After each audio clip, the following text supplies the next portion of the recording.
નમસ્કાર, આપ જોઈ રહ્યા છો નેશન પ્લસ ન્યૂઝ. હું છું હિરલ આપની સાથે. ડભોઈ નગર અને તાલુકાભરમાં આજે હનુમાન જયંતીની ભવ્યાતિ ભવ્ય ઉજવણી કરવામાં આવી રહી છે. ડભોઈ નગરની કન્યા શાળા પાસે આવેલા પૌરાણિક હનુમાનજી મંદિર તેમજ ટીમ્બી ક્રોસિંગ સ્થિત મંદિરે વિશેષ હનુમાન યજ્ઞનું આયોજન કરવામાં આવ્યું હતું. પ્રબળ રામ ભક્ત અને રુદ્રનો અંશ ગણાતા ભગવાન શ્રી હનુમાનજીનો આજે જન્મોત્સવ છે, ત્યારે ડભોઈ પંથકના હનુમાન ભક્તો ભક્તિમાં લીન જોવા મળી રહ્યા છે. ડભોઈ નગરના કન્યા શાળા પાસે આવેલા હનુમાનજી મંદિર, સાઠોદ રોડ, ટીમ્બી ક્રોસિંગ, પટેલ વાઘા સ્થિત બાલાવીર હનુમાનજી મંદિર અને હીરા ભાગોળ બહાર આવેલા મંદિરોમાં વહેલી સવારથી જ વિશેષ પૂજા અર્ચના શરૂ કરવામાં આવી હતી. નગરની સાથે સાથે તાલુકાના પારીખા અને ફરતી કોઈ સહિતના ગ્રામ્ય વિસ્તારોમાં પણ હનુમાન જયંતીની ધામધૂમથી ઉજવણી કરવામાં આવી છે. ઠેર ઠેર ભજન કીર્તન, સુંદરકાંડના પાઠ, લોકડાયરો અને હનુમાન યજ્ઞ જેવા ધાર્મિક કાર્યક્રમોનું આયોજન કરવામાં આવ્યું હતું.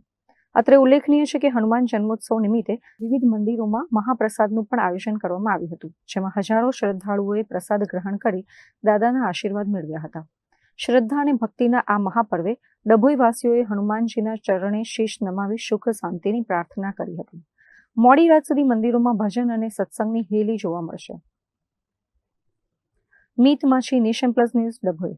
સમાચારોના સતત અપડેટ મેળવવા માટે અમારી નેશન પ્લસ ન્યૂઝની યુટ્યુબ ચેનલને સબસ્ક્રાઇબ કરો, બેલ આઇકન દબાવો અને જોડાયેલા રહો ફેસબુક, ઇન્સ્ટાગ્રામ અને ટ્વિટર પર.